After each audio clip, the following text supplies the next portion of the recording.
राधानगरी तालुक्यातील कौलव इथं वारकरी संप्रदाय भजनी मंडळानं आपल्या सहकाऱ्यांच्या अमृत महोत्सवी सोहळा वेगळ्या पद्धतीने साजरा केला। कौलव येथील पद्मनाभ स्वामी दत्त मंदिर येथील वारकरी संप्रदायाचे रत्तीलाल स्वामी चंद्रकांत कोडीबा पाटील महाराज यांचा अमृत महोत्सवी सोहळा विविध कार्यक्रमांनी उत्साहात साजरा करण्यात आला। चंद्रकांत पाटील महाराज यांनी गुरुमार्ग स्वीकारून 51 वर्ष पूर्ण झाली। त्यांच्या अमृत महोत्सवी सोहळ्यानिमित्त दत्त सांप्रदायिक भजनी मंडळाच्या वतीनं भजनाच्या कार्यक्रमाचं आयोजन करण्यात आलं होतं।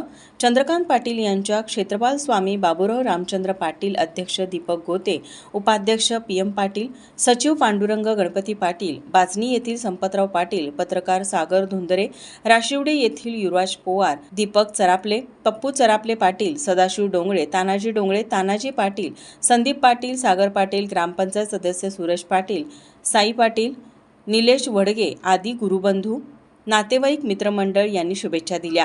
स्नेहभोजनानं सोहळ्याची सांगता करण्यात आली।